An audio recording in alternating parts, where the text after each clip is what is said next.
Queridas mujeres, luego de escucharlas y de ver el nutrido número que nos acompaña, quisiera precisar un poco sobre el día que tendremos. Los ejercicios espirituales que vienen a continuación se refieren sobre todo a ejercicios a nuestra vocación como mujer. Ejercitar la feminidad es una realidad necesaria e imprescindible en nuestra sociedad, como lo veremos durante toda la jornada, porque ejercitarse como mamá es la realidad de todas ustedes, la mayoría. Ejercitarse como mujer que tiene que luchar por el pan de cada día, pero ejercitarse en su feminidad es algo que a veces descuidamos. Así que son ejercicios no porque las vayamos a poner a saltar o brincar o a hacer series de aeróbicos, sino porque en toda realidad de crecimiento el ser humano debe ejercitarse. ¿Cómo aprende un niño a caminar? Cayéndose, ejercitándose. ¿Cómo aprende uno a conducir? Ejercitándose. En fin, en cada realidad del ser humano debe ejercitarse, pero nos damos cuenta que en la sociedad actual no nos ejercitamos en lo esencial, sino en los accidentes, como veremos. Entonces, todas estas realidades, y antes de la ejercitación, está la instrucción, la educación, el enfoque o camino. Por ejemplo, si yo les digo a ustedes, vamos a ir al gimnasio, todas llevan la ropa adecuada, y les digo, empiecen a hacer ejercicio, ¿qué me van a decir ustedes? ¿Y qué vamos a hacer? Bueno, que no sé. La idea es que vamos a hacer ejercicio. Bueno, entonces ustedes me dirían, ¿y qué ejercicios vamos a hacer? Si queremos ejercitarnos, pero no sabemos el cómo, ¿qué sucede? Podemos lesionarnos. Yo iba al gimnasio y por eso dejé de ir. Pero en realidad, si uno empieza a alzar pesas sin técnica, termina siendo contraproducente. Termina uno lesionándose. Lo mismo, querer ser mujer con todo el ahínco y con todo el entusiasmo, pero sin saber qué significa ser mujer, puede traer heridas, lesiones, dolores, y también puede ser perjudicial para la misma salud. Así que antes de la ejercitación está la instrucción, la educación, el enfoque o el camino, que se aprende de manera visual. Un niño, ¿cómo aprende? Primero, visualmente, luego con la escucha, o si no, la sociedad es la que lo construye. Pues de la misma manera la mujer está siendo educada visualmente, auditivamente con la música, y también una sociedad está construyendo las mujeres. Pero aquí viene la pregunta, ¿será que eso que veo, eso que escucho y eso que me ofrece la sociedad realmente es lo que define la mujer? Eso es lo que vamos a ir desglosando. Porque puede que yo esté aprendiendo visualmente. Hay niños que uno los ve ya a los 5 años cantando canciones horribles, diciendo groserías. ¿Y por qué? Pues porque lo aprendieron en su entorno, un entorno que los está construyendo, no necesariamente de una manera adecuada. Eso nos puede suceder en la realidad de la feminidad. Así que no es tarea mía, no obstante, hablar al corazón de la mujer desde mi realidad masculina, un tanto alejada de sus quehaceres diarios, de sus jornadas y de sus fatigas interiores, e incluso de sus incomprensiones con la manera de vestir, de salir a la calle, o de cuánto tiempo debe demorar una mujer en estar lista para salir. Un hombre en su practicidad, digamos, a veces en su descuido, pues yo estoy listo en 10 minutos y mi papá, pero mi mamá tenemos que esperarla para que esté listo. O antes de bajarse del auto, nosotros ya ingresamos al lugar donde vamos. Mi mamá va guardando las cositas, va en el espejo, me mira, después ahí se sale del carro.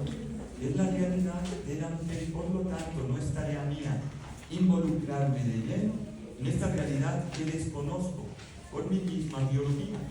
Por eso yo daré la introducción, pero de boca de las mismas mujeres, de mamás, de la realidad que ustedes tienen, escucharán las exhortaciones profundas en estas charlas y en estos ejercicios. Sin embargo, mi deber como pastor y como emisario de Cristo es recordarles lo esencial de su vocación como mujeres. Eso sí lo puedo hacer. Es el encargo de parte de Dios que me da para ustedes decir, el Señor me dijo, recuérdele lo que significa ante todo ser persona. Eso sí lo puedo hacer en mi ejercitación como pastor, como emisario de Cristo. Queremos que al salir de este encuentro tengan claro que no hace falta cambiar los accidentes de la mujer preestablecidos por su esencia natural. Aquí, digamos que ya estamos hablando un poco de manera filosófica. Cuando hablamos de accidentes, ¿a qué nos referimos? Normalmente accidentes es que se chocan, ¿no? Filosóficamente, los accidentes son lo que conforman en cierta manera el ser, pero no esencialmente. Por ejemplo, esto es que un marcador, ¿cuál es el accidente de este marcador? El color. Este es azul y este es negro. ¿Cuáles son los accidentes en mi ser? Que se me está cayendo el cabello. Eso me configura de alguna manera, pero si se me cae el cabello, ¿qué pasa? Sigo siendo yo. Así que, ¿qué es lo que se está diciendo aquí? ¿Qué es lo que estoy diciéndoles? Que queremos que al salir de este encuentro tengan claro que no hace falta cambiar los accidentes de la mujer preestablecidos por su esencia natural.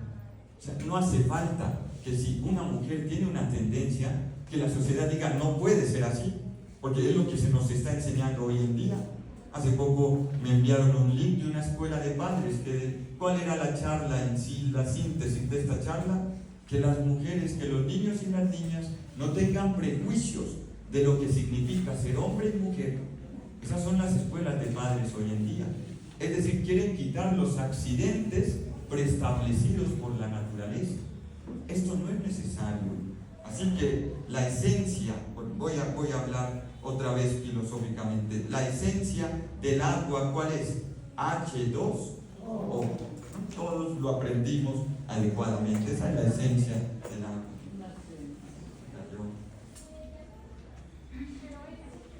Pero la esencia del agua no puede ser de otra manera, ¿no? Los accidentes del agua, ¿cuáles son? Congelada, hervida, en un vaso. Así que el objetivo es reencontrar el sentido esencial de la mujer como imagen y semejanza de Dios. Vean qué bonito esto. Reencontrar el sentido de la mujer. Si yo quito la siguiente parte, como imagen y semejanza de Dios, terminaremos en una lucha de la mujer por la mujer. Pero restablecer el sentido esencial de la mujer como imagen y semejanza de Dios implica mucho más de lo que podemos ver, de lo que podemos oír y de lo que la estructura misma nos puede ofrecer. Es una vocación sobrenatural. Esto es lo que vamos a ir desglosando. Por lo tanto, no esperen de nosotros una cruzada de resignificar el sentido de la mujer para la exterioridad y como fin de una visibilidad en un entorno. Este no es el objetivo. Aquí no van a salir de ustedes empoderadas y luchando. No, aquí va a ser una cruzada sobre todo interior, porque de nada me sirve a mí tener una cruzada exterior con un corazón vacío, porque toda cruzada exterior debe brotar de un profundo amor a sí mismo. Y si no está ese amor a sí mismo fundado en Dios, terminará en un amor pasajero, en ideales que terminan siendo ideologías que se asemejan sobre todo a una aceptación de un grupo y luchar por una aceptación de ese mismo grupo. Por lo tanto, vuelvo y digo, no esperen de nosotros una cruzada de resignificar el sentido de la mujer para la exterioridad y como fin de una visibilidad en un entorno, porque el camino esencial y natural del hombre y de la mujer es ser imagen y semejanza de Dios, algo que no requiere visibilidad, prestigio o puestos, como lo veremos. No, yo no tengo que tener este puesto para mostrarle a la humanidad lo que significa ser mujer, porque he sido subyugada. No, yo tengo que demostrarme a mí misma en mi camino que puedo ser santa, y todas las santas han existido en diferentes ámbitos y carreras y profesiones. Por lo tanto, lo esencial no es el puesto que ocupe la mujer, sino cómo está ocupando su puesto en relación a su vocación como imagen y semejanza de Dios, ¿no? Esto es lo que vamos a estar desglosando. Es la disposición y ejercitación interior con claros signos visibles de santidad en el exterior. Pues bien, antes de adentrarnos en lo propiamente femenino, debemos hablar de lo que compartimos con nuestra naturaleza masculina. ¿Qué nos hace a nosotros semejantes? Que todos somos ¿qué? Personas, imagen y semejanza de Dios, personas. Esta es la realidad. Entonces, si sus hijos, si sus hijas, si sus nietos, si sus sobrinos les preguntan ¿qué significa ser persona? ¿Qué responderíamos? Vamos a hacer el tingo tango, ya es más difícil. Aquí ya hay, ojalá no me toque, ¿no? Vamos a hacerlo para despertarnos un poco, ¿no? Vamos a ir pensando. Ya, y vamos por acá, ¿no es cierto? Y vamos por acá. La pregunta es, si nos preguntan a nosotros qué significa ser persona, ¿qué diríamos? Es difícil la pregunta, ¿no? Y no, pues también, digamos que no es tan fácil de responder, ¿no? No es algo que uno hable en una cafetería, no es algo que uno vea en las noticias. Hoy descubrieron, no sé, es algo que se omite. Pero si yo les pregunto cuál fue el último iPhone que salió, salió el iPhone tal, ¿no? ¿Cuál es el concierto en el Movistar Arena? Venir Karol G. O sea, digamos que sabemos accidentes que no son esenciales, pero no sabemos lo esencial, y por eso esos accidentes terminan construyendo mi esencia y perdiendo de la misma manera la esencia como persona. Entonces vamos a pensar y a jugar. Tingo, tingo, tingo, tingo, tingo, tingo, tingo, tingo, tingo, tingo, tingo, tingo. Tingo, tingo, tango. Tranquilas, no tienen que ser respuestas estructuradas, ¿eh? Una vez, pues, bueno.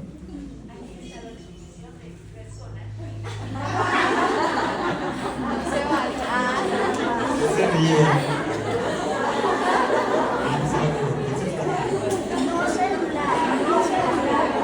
Escuchemos. Buenos días a todas.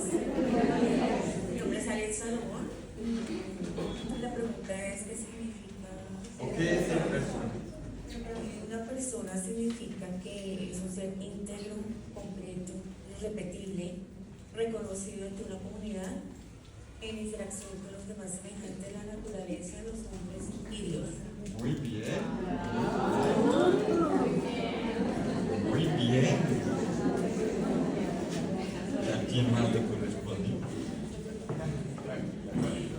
Mi nombre es Mariela Rocha. Bueno, Ser una persona es alguien especial que tiene muchas cualidades, pero que también tiene una esencia de ser espíritu y cuerpo y alma.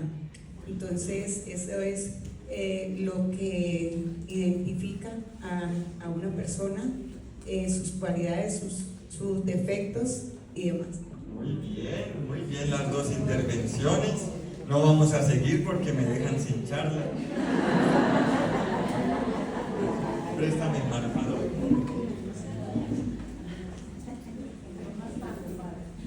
No más. Bueno, vamos a continuar. Si nos preguntan qué significa ser persona, yo por lo general utilizo el marcador y un tablerito para explicar esta realidad del ser humano, el hombre y la mujer.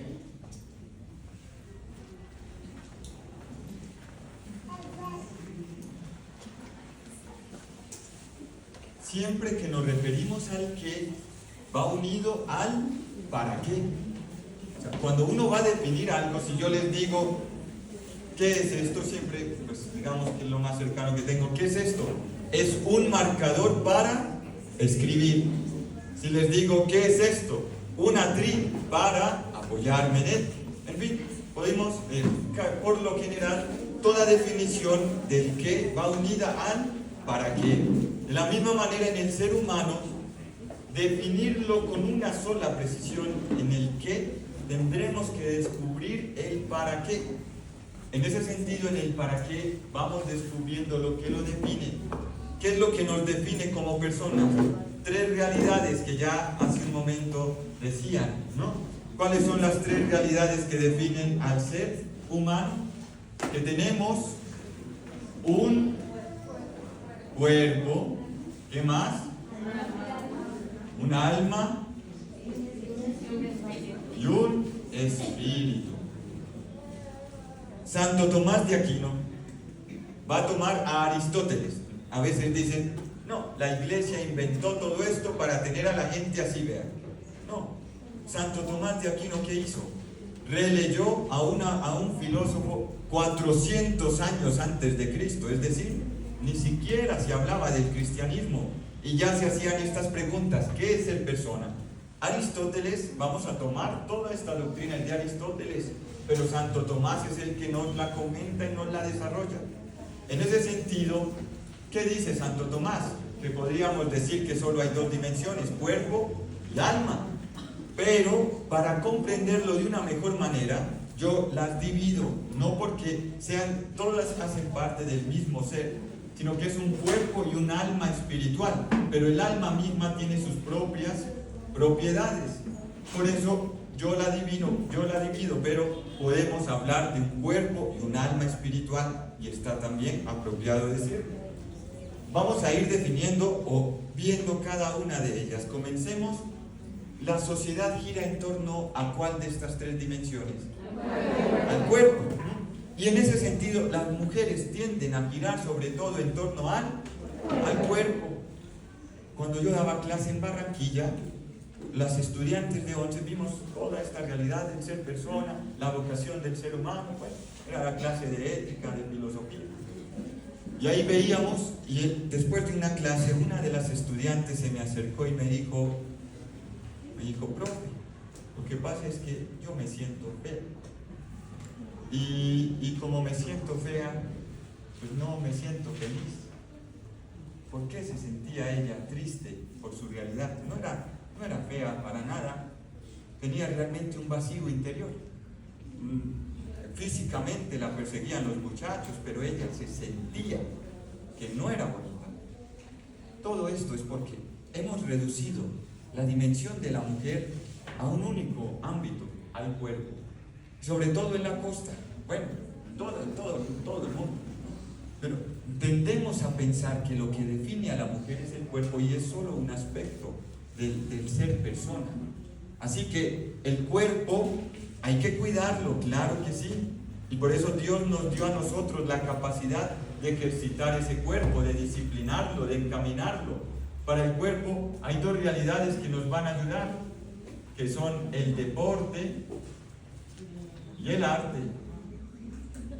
Ambas generan disciplina. Bueno, también la alimentación, claro, hace parte la alimentación.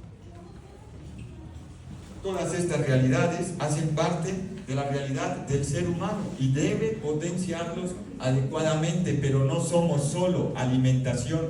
Hoy está tan de moda la cultura fit y también en ese sentido el alimentarse bien y el ir a gimnasios y verse bien, que termina la persona definiéndose únicamente por lo exterior.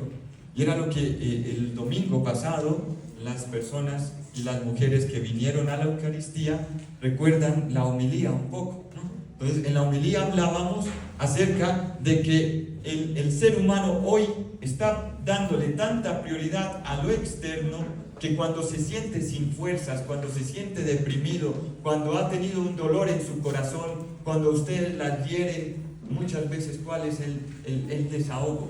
Lo exterior, el cuerpo. me voy a un gimnasio para que me vean bien bonita y allá sí, el otro va a darse cuenta de lo que se perdió. O voy a empezar a alimentarme para bajar estos gorditos y al bajar esos gorditos, ahora sí.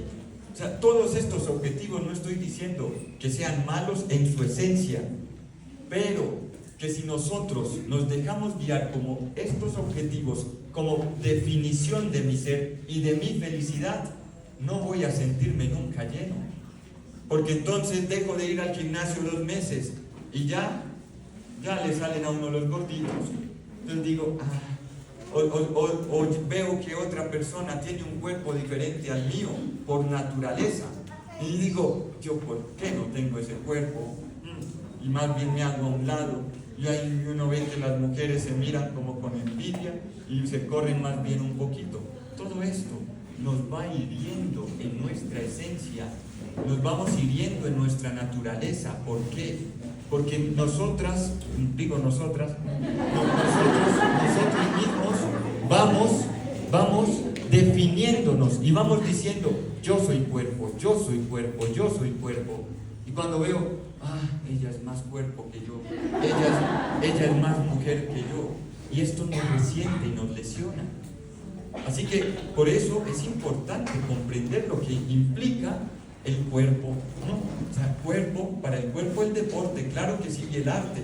Mis papás, mi mamá siempre nos puso a nosotros en deporte.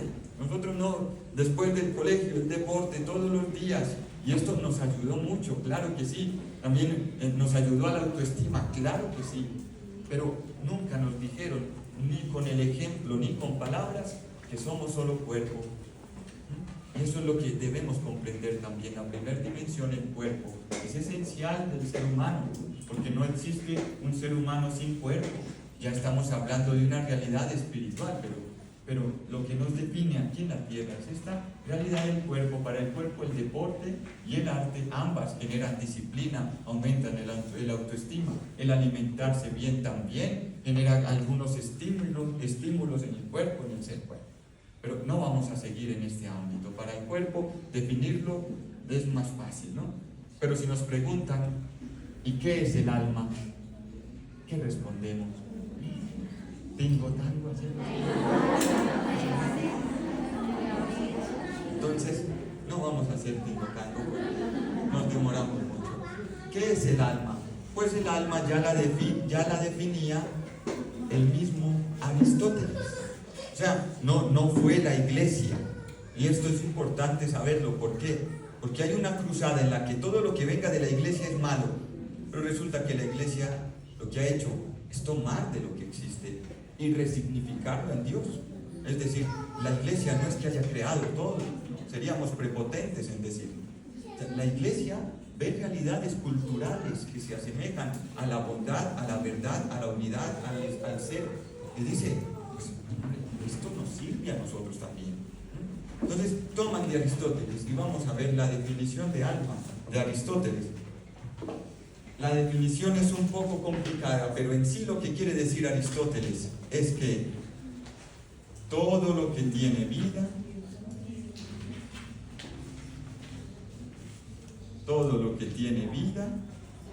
tiene alma. Entonces, si yo les pregunto, ¿este equipo tiene alma? No tiene vida. ¿Las plantas tienen alma? Aquí ya empieza uno en cortocircuito, ¿no? Sí, pero no. No, pero sí. Entonces, las plantas tienen alma. Y por eso es diferente contemplar, escuchemos, por eso es diferente contemplar la naturaleza que un edificio. Un edificio me produce asombro. Uno ve la Torre Eiffel, tan bonita. Ay, el cielo está azul, tan bonito, ¿no? Es decir, la Torre Eiffel genera asombro. ¡Wow! Esto lo hizo el ser humano. Pero no contemplamos las edificaciones. ¿Por qué? Porque no tienen vida. Y por eso hay corrientes hoy en día animalistas y también de la naturaleza que inclusive llegan al punto de abrazar un árbol. todo esto tiene sentido en cuanto que tienen alma. Es decir, sí, yo puedo abrazar un árbol, pero es diferente para el cristiano, porque este árbol tiene alma, tiene vida, pero él mismo no se da la vida, sino que hay un ser que le dio la vida. Por lo tanto, si abrazo el árbol, es diferente a como lo abraza la persona que no tiene ninguna referencia de Dios y que dice, es que el cosmos y todos somos uno. Bueno, si todos somos uno, ¿quién es el que le da consistencia a esa unidad? Que si todos somos parte de un todo, ¿quién es el que une ese todo? En ese sentido, las plantas, volvemos, las plantas tienen un alma vegetativa. Esto parece clase de biología, pero ya veremos qué tiene que ver con el ser humano. ¿En qué consiste el alma de las plantas? Nacen, crecen, se reproducen y mueren, ¿no? Entonces, bueno, ¿qué tiene que ver esto con mujer perla preciosa? Ya vamos a verlo, vamos a ver. Alma vegetativa, ¿no? Es la menos perfecta de todos los tipos de alma, pero se encuentra ya en ella una participación del ser. Entonces, el alma vegetativa. Después seguimos, después de las plantas, en grado ascendente, ¿qué seguiría? Los animales. Esta es una realidad muy importante. El alma sensitiva. Esto es muy bonito porque aquí ya esta es casi que la introducción de toda clase de ética cristiana, ¿no? Bueno, el alma sensitiva. ¿En qué consiste el alma sensitiva? Como las plantas, nacen, crecen, se reproducen y mueren, ¿sí? Hacen los animales. Pero ¿qué diferencia a los animales de las plantas? ¿Qué será?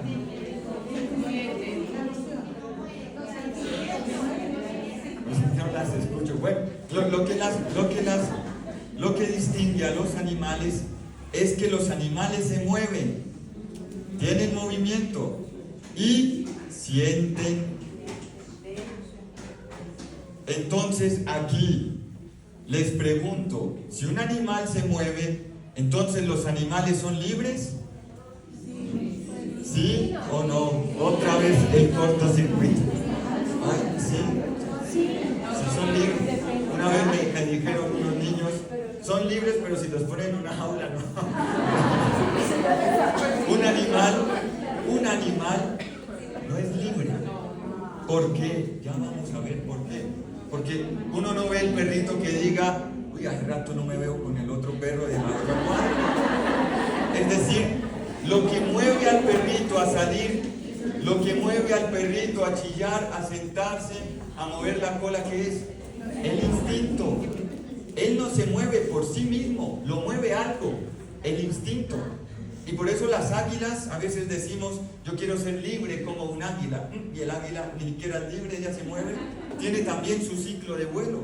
Es decir, se le ha puesto inclusive radares a las águilas en las paticas para ver qué lugares, y siempre hacen toda la vida el mismo recorrido, siguiendo las estaciones, siguiendo el instinto.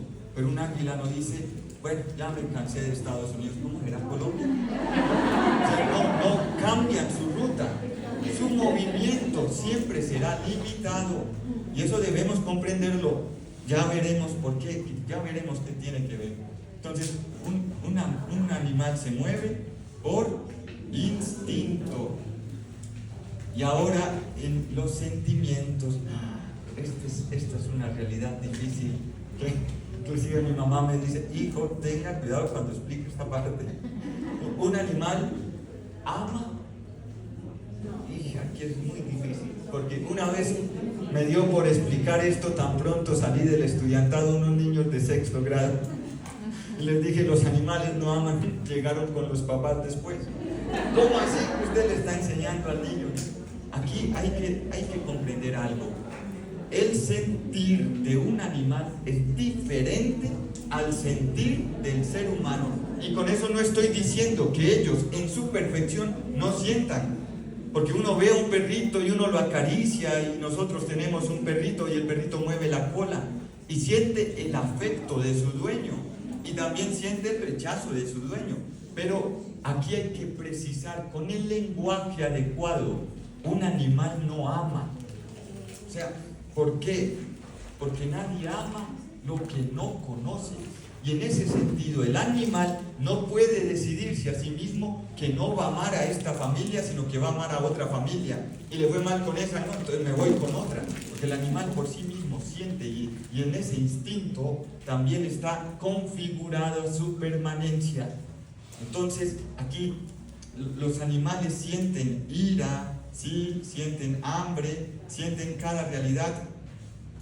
Pero este sentir siempre va a estar moldeado por el instinto.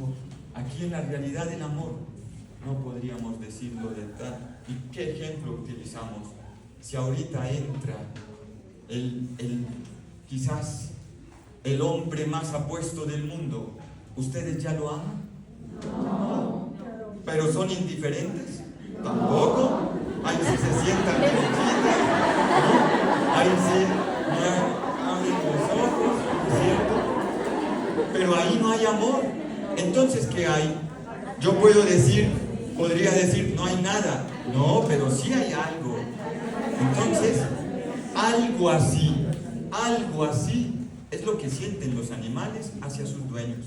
O sea, pero yo no puedo decir, no, es que ya hay amor. ¿Por qué? Porque me di cuenta que esta persona no habla ni siquiera español. Entonces, si no hay lenguaje, ¿cómo me va a comunicar? No, con señas. No la ingeniamos. Pero la realidad del amor implica conocerse. Y en ese camino de conocimiento, ambos libremente pueden decir, no, ya no más. Esta persona no me conviene. Tenía todo, pero me di cuenta que no. La realidad del amor es más profunda que una simple atracción. Entonces, aquí, ¿por qué les explico esto? Porque la sociedad hoy quiere que las mujeres terminen animalizándose. De tal manera que se mueven, sí, pero por un instinto. Y esto sobre todo se ve también en la realidad de varón. Por eso al hombre que está con muchas mujeres se le relaciona con un animal. ¿Cuál es? Perro. ¿Qué significa esto? Que no logró pasar de su realidad de alma sensitiva para la realidad del alma racional, que es la propia del hombre. Es decir, a este hombre, ¿qué es lo que lo configura? El instinto. Y esa es la tentación de todas las personas. A veces, ¿y por qué mi hijo actúa de esta manera? ¿Y por qué estás? Pues examinan. ¿Realmente él se está moviendo por sí mismo o lo está moviendo el instinto? ¿Y por qué mi esposo no es capaz de dejar el alcohol si vamos a oración, si vamos a liberación, si vamos a retiros? Pues porque el espíritu es diferente a la realidad del alma. No basta con arrodillarme y decirle a Dios. En algunas ocasiones sí, hay salvedades en las que actúa la gracia de una manera tan fuerte que inclusive perfecciona la naturaleza, quebrantándola y perfeccionándola, pero son casos excepcionales, ¿no? A la mayoría de mortales, como nosotros, nos toca ejercitarnos en la virtud. Entonces, por eso, no basta muchas veces con pedir a Dios. Por eso el dicho común, más que todo paisa, que dice a Dios rogando y con el mazo dando. Es decir, no, pues es que yo estoy pidiéndole a Dios. ¿Y qué estás haciendo? Pidiéndole a Dios. Es que Él es Dios. Bueno, ¿y qué estás haciendo? Pues que Dios se encargue. No, tengo que poner de mis capacidades, o si no terminaré como un animalito, moviéndome por instinto. Aquí, esto es lo que quiere la cultura actualmente. Esto es lo que quiere la sociedad. ¿Cuánto tiempo? 5 minutos. ¿Sí? Ay. No, ya. Bueno, el alma sensitiva. El ser humano siente, se mueve por el instinto, ¿no? Y esta es otra tentación del ser humano, dejarse moldear por el instinto. Por eso se dice hoy, vive, tú no te preocupes por el mañana, vive y disfruta al máximo. ¿Qué estamos diciendo ahí? Que sea tu instinto el que te configure, porque es mejor sentir que pensar. Claro que sí, porque el sentir genera en el cuerpo, pues, el placer. Por eso el animal que tiene sueño se acuesta, y por eso cuando tiene hambre sale a comer y siente el placer de comer y siente el placer de dormir. Y esa es la tentación del ser humano. Cuando el ser humano se deja arrastrar únicamente por su instinto, necesariamente llega a algún tipo de vicio, que es lo que los padres de la iglesia, los padres del desierto definieron como los vicios capitales. ¿Qué son los vicios capitales? La animalidad del ser humano, el perder el dominio de sí mismo como persona, ¿no? Esa es la realidad de los vicios capitales, ¿no? Los vicios capitales. Bueno, y aquí podríamos hablar de cada uno de ellos, pero pues nos demoramos. Continuamos. Bueno, sigue el alma. ¿Qué es lo propiamente entonces del ser humano? Es un alma racional, ¿no? El alma racional. ¿En qué consiste esta alma racional? Nace como las plantas, crece, se reproduce y muere. Se mueve y siente como los animales, pero hay dos particularidades que lo definen también en su ser, dice Aristóteles. ¿Qué es lo que nos diferencia de los animales? Muy bien. El intelecto y la voluntad. Esto es lo que nos define como persona. En el momento en que como mujer dejas de actuar desde el intelecto y desde la voluntad, algo está mal. En el momento en el que el ser humano se deja llevar únicamente por sus apetitos, ahí ya pierde la libertad. Porque dijimos, los animales se mueven por instinto, es decir, no son libres. En el momento en el que el ser humano pierde el dominio de sí mismo, pierde su libertad. Y por eso se dice, es que tengo heridas y yo quiero amar bien, pero no puedo. ¿Por qué no puedo? Bueno, es que aún me dejo llevar mucho por la ira y caigo en la desesperación, y es la ira la que me domina y termino yo afectando a mi familia. O me dejo llevar por la pereza y cuando ya llega la hora no he hecho nada en el hogar y tampoco he hecho nada fuera del hogar. Entonces, es decir, la animalidad desconfigura la naturaleza. La perfección en muchos ámbitos, porque está bien el sentir. No estoy diciendo aquí, esto no es una cruzada en contra del cuerpo, no. Estamos diciendo en que en el momento en el que el instinto y el ser del alma sensitiva prevalecen sobre el alma racional, no es que el ser humano tenga las tres almas divididas, es un todo. Pero en el momento en el que el ser humano deja que sea el instinto el que prevalezca, ahí ya se desconfigura y estamos en una sociedad desconfigurada. Por eso es que en los trancones se desconfiguran, pitan, echan lo que sea, pero yo no doy permiso, pero dé permiso, no señor, porque yo estoy haciendo bien la fila, el otro que mire. Es decir, nos desconfiguramos porque caemos en la animalidad, en el que prevalece la naturaleza más fuerte. Y en eso tiende inclusive la misma naturaleza femenina a pensar que entonces, ¿qué es lo que me configura como mujer? Si yo soy superior al varón, como los animales, que en cuanto que el macho sea el macho alfa, así muestra a los demás quién es el que manda. Esa es la tentación de la mujer. La mujer tiene que mostrarle al hombre que ella es la que manda, que ella es la que está ocupando estos puestos, aquellos y esto y lo otro. Pero no me voy a adelantar a las siguientes charlas. Entonces, esta realidad del intelecto y la voluntad es la que nos hace a nosotros personas de una manera esencial. Pero si Dios nos lo dio fue por algo, todavía nos falta bastante. El intelecto siempre se va a inclinar a algo, que ¿qué es? La verdad. Y por eso, ¿qué es lo que más duele en una relación? La mentira. Por eso, ¿qué es lo que nos duele de los políticos? La mentira. ¿Qué es lo que nos duele de un policía? Que no corresponda a su esencia de policía. ¿Qué es lo que nos duele del gobierno? Que si ellos deben gobernar, ¿por qué lo están haciendo solo para ellos mismos? ¿Qué es lo que nos duele inclusive de la iglesia? Que se encierre en sí misma y no sea pastoral. Es decir, el ser humano, el intelecto siempre se inclina hacia la verdad. Y por eso, los hijos, ¿qué esperan de su mamá? Una mamá. Esta realidad que hoy está de moda, no, es que ella no es mi mamá, es mi amiga. Aquí hay que, con mucho cuidado. Claro, mi mamá es mi amiga, pero es mi mamá. ella es mi mamá y por lo tanto yo no puedo, entonces, ay no, pues no, yo hago lo que quiera, tú vas. No, la mamá debe tener la autoridad de la casa. ¿Por qué? Porque configura su esencia como mamá también. Es decir, este intelecto nos va a ayudar a ordenar también sabiamente toda estructura familiar, moral, social. El intelecto siempre se va a inclinar a la verdad. Y la voluntad siempre se va a inclinar ¿a qué? Al bien.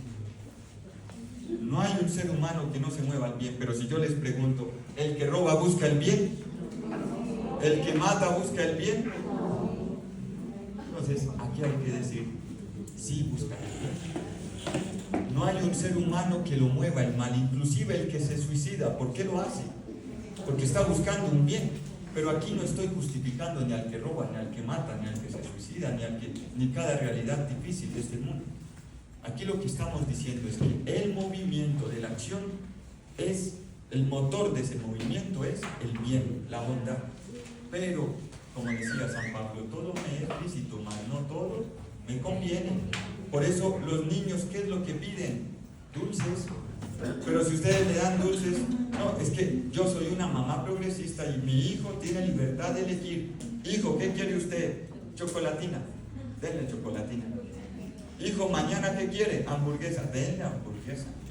Y pasado mañana, pizza, denle pizza. Que se note que él se está educando. Bueno, ¿qué pasó con este niño en 2 meses? Diabetes, se enfermó. ¿Por qué? Porque el niño buscó el mal, ¿no?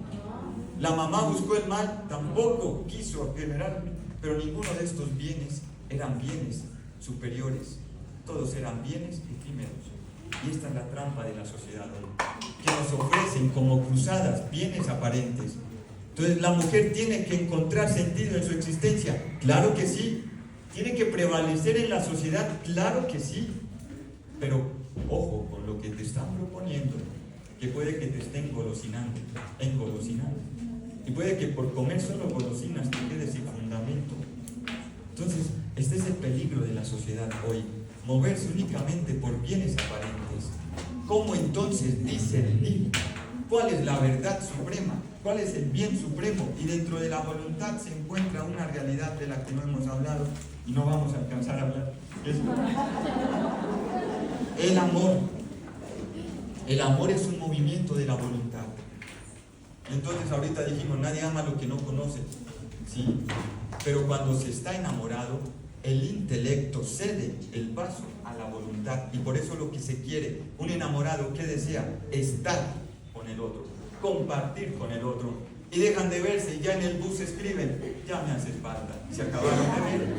Aquí es la voluntad la que reclama cercanía. Es la realidad del ser humano.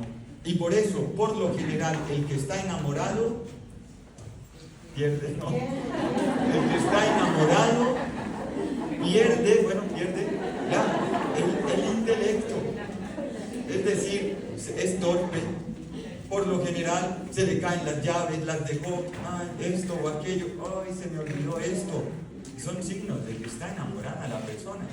Pero entonces, si la voluntad está prevaleciendo, aquí hay que tener cuidado.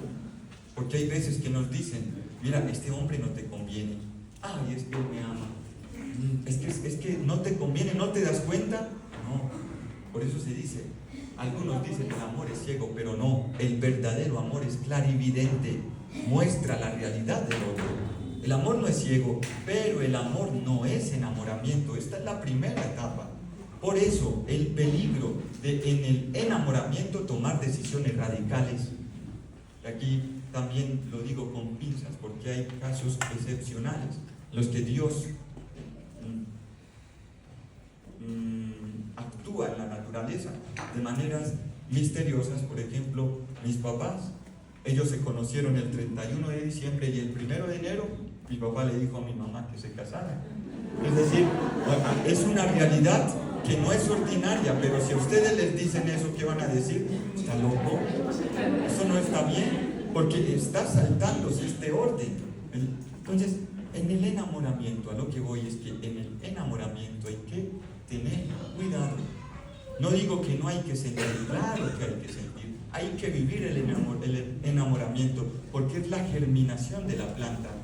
pero no es el fruto. Y por eso no puedo esperar en el enamoramiento los frutos.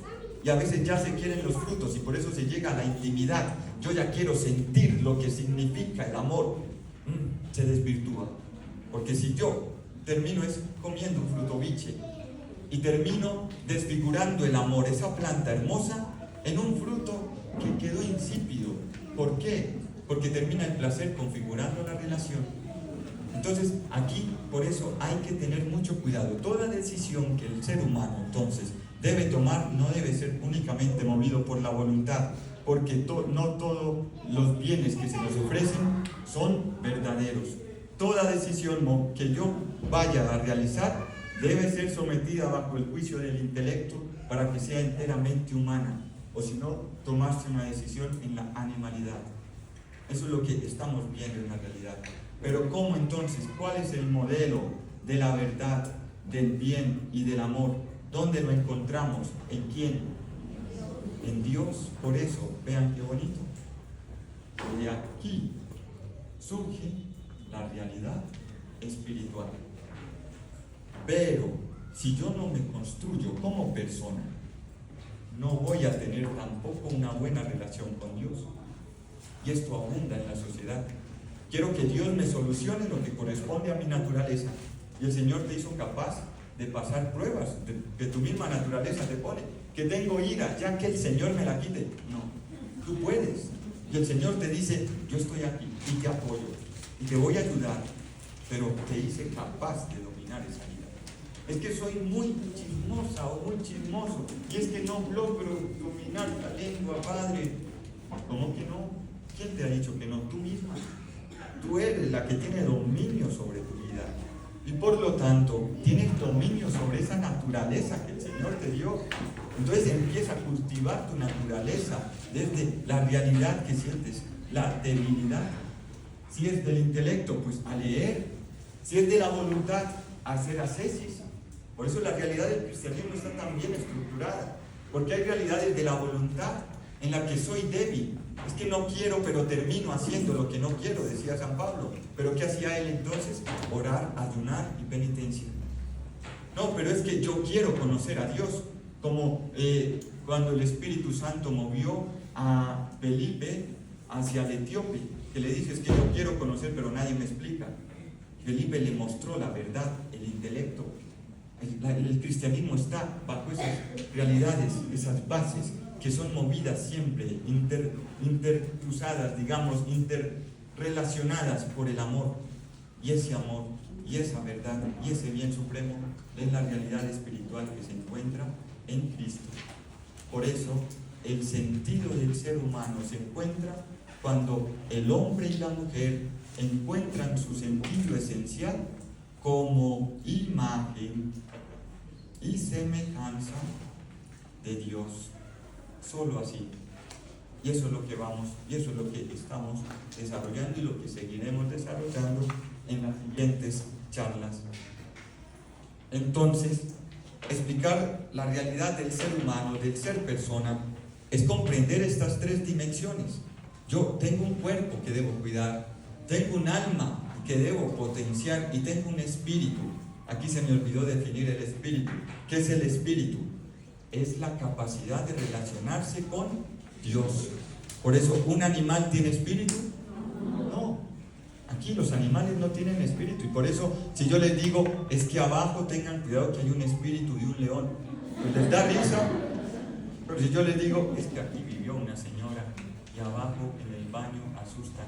Entonces, ahí sí ya, digamos, nos da un poquito de susto. Porque la realidad espiritual se refiere, bueno, no nos da susto porque estamos en la casa de Dios, pero fuera otra casa. La realidad del espíritu se refiere necesariamente a Dios. Por eso uno ve que los perros entran a misa.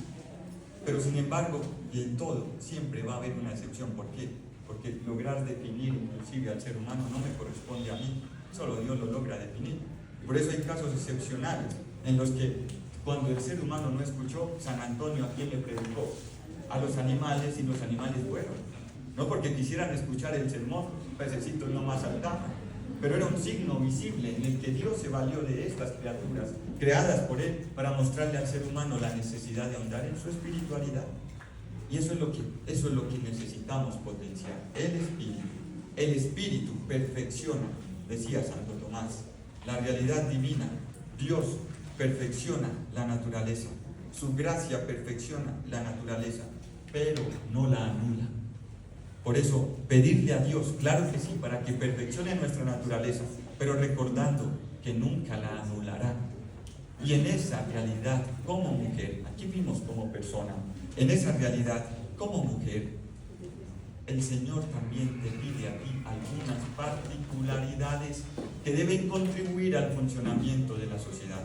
Así que llegamos a 5 conclusiones y ya con esto terminamos. La primera conclusión: el ser humano, como vocación esencial para crecer en su conocimiento, debe comprender su realidad como imagen y semejanza de Dios. La gran tentación, pues, es creerse como Dios por un lado y quererse definir él mismo sin Dios, o no querer conocer su naturaleza y dejarse animalizar. Es decir, ¿cuál es la primera conclusión? Que debes aprender a comportarte como persona. Lo decía San Juan Crisóstomo: el ser humano es un microcosmos porque existe como las piedras, vive como las plantas, siente como los animales y piensa como los ángeles. Es decir, es el culmen y fin de la creación. ¿Qué quiere que creamos? La evolución. Pues no, el ser humano es parte de un todo, pero no, Dios nos dice, no, el ser humano es el culmen y fin de la creación. Por eso en el Génesis, Dios le dice al ser humano, le dice, dale nombre a las criaturas. Pero ¿quién es el que le da nombre a Adán y Eva? Dios. Porque las criaturas son para el ser humano, para su perfeccionamiento, para su santificación, pero el ser humano necesariamente debe y se debe encontrar su sentido ¿en quién? En Dios. Por eso San Agustín lo define de esta manera: nos creaste, Señor, para ti, y nuestro corazón andará siempre inquieto hasta que no descanse. Esta es la realidad del ser humano como imagen y semejanza de Dios, ser persona. El Señor no quiere que seas un ángel, y por eso está bien venir al Santísimo, siempre y cuando venir al Santísimo te ayude a luchar con tu naturaleza y perfeccionarla. Porque el Señor no quiere ángeles aquí, quiere personas santas en las que sean imagen y semejanza de Dios, porque ya tiene muchos ángeles en el cielo y también con nosotros, los ángeles de la guardia. Pero quiere que seamos personas. La segunda conclusión: dentro de la dinámica humana, hombre y mujer tienen las mismas capacidades para cumplir su misión. Aquí no es una cruzada para decir la mujer es más o el hombre es más, nada de esto. El hombre y la mujer en su particularidad tienen las mismas capacidades para llegar a la santidad, que es el fin. Pero ojo, una misión es una misión que supera lo corporal, que supera lo exterior, y que cada uno puede ejercitar desde su interior, desde su alma y su espíritu. Por lo tanto, estas cruzadas exhibicionistas de darle un puesto a la mujer pierden sentido cuando no se ha construido la realidad interior. Por lo tanto, toda cruzada debe sobre todo iniciar desde el interior de la mujer como perla preciosa. Si yo me reconozco como perla preciosa, creada a imagen y semejanza de Dios, irradiaré a la sociedad la luz de esa perla. Pero si yo no me reconozco como perla preciosa, irradiaré lo que la sociedad ofrece: un espectáculo, una lucha. Como es una sociedad llena de iras, pues me llenaré de ira contra el hombre. Como es una sociedad en la que es injusta, voy a buscar justicia y en el que la mujer esté otra vez arriba. Todo esto es con pinzas, por eso lo digo, porque son bienes aparentes, pero no son el bien esencial de la mujer. El bien de la mujer, del hombre, del ser humano, es ser imagen y semejanza de Dios, encontrar su sentido desde Dios. Tercera conclusión: si en el plano de la creación Dios los creó hombre y mujer, es porque en su especificidad cada uno puede contribuir a la complementariedad del otro. La gran tentación, por lo tanto, es querer uno ocupar el puesto del otro y perder su especificidad o confundirla. Acá quedó un poco enredado, ¿no? Lo que estamos diciendo es que si los creó Dios, hombre y mujer, es para que el hombre contribuya a la mujer y la mujer contribuya al hombre, no que el hombre quiera ser como la mujer y que la mujer quiera ser como el hombre. En su especificidad, en su naturaleza, Dios los creó con actitudes diferentes. No hay por qué pensar, es que somos iguales en todo. Oh, pues entonces Dios no se hubiera esforzado en crearlos diferentes. ¿Para qué? Entonces cree la misma masa corporal y cada uno en su particularidad mire a ver qué hace. Pero si los creó hombre y mujer, es porque en su especificidad, en su particularidad, tienen algo que aportarle al otro. Y solo aportándose mutuamente encontrarán pleno sentido en medio de la creación. Si no, se desbarata todo. La mujer no puede querer ser como el hombre no puede querer ser como la mujer. Eso es lo que estoy diciendo. Cuarta conclusión: es necesaria e imprescindible una mujer virtuosa. Ya lo vimos porque en la realidad del alma, una mujer modelo de humanidad. Pues el hombre, muchas veces, por su especificidad, no tiene el tacto para comunicar la virtud que la mayoría de niños aprende de sus mamás en sus hogares. Estoy diciendo aquí que tu papel como mujer es muy importante. De esto van a hablar, casi que me estoy ya metiendo en las dos charlas que vienen. Pero lo que estamos diciendo ahora es que la realidad de la mujer en su especificidad tiene un don en la que no necesita palabras para educar a sus hijos. Es un don tan hermoso que el hijo, viendo a su mamá, aprende, pero muchas veces en su papá no encuentra este modelo. A veces hay un modelo de temor hacia el papá, natural, pero en su mamá encuentra abrigo, acogida, compañía. De esto también van a hablar más adelante, por eso no me voy a adelantar. Pero por eso necesitamos que la cruzada de la mujer cristiana sea una cruzada hacia una mujer virtuosa. Eso sí lo podemos ir diciendo desde ya. Y por último, si no se anhela la santidad, fácilmente se confundirá la vocación de la mujer. Aquella que anhele ser santa aceptará con amor sus dificultades personales y familiares o sociales y las sublimará en Dios. Imagen y semejanza de Dios es imagen y semejanza de la santidad de la bienaventurada Virgen María. Gloria al Padre, y al Hijo, y al Espíritu Santo. Como era en el principio, ahora y siempre, por los siglos de los siglos. Amén. Muy bien, entonces, ya con este preámbulo, con este abrebocas, podemos ahora sí adentrarnos en la realidad específica de la mujer, que es lo que van a exponer Betty y Natalia. ¿Qué teníamos que hacer antes? Descubrir qué significa ser persona. Si no sé qué es ser persona, tampoco voy a saber la especificidad como mujer. Entonces, ya la siguiente charla será el siguiente paso pedagógico, ver la particularidad de la mujer a partir de la problemática. Vamos.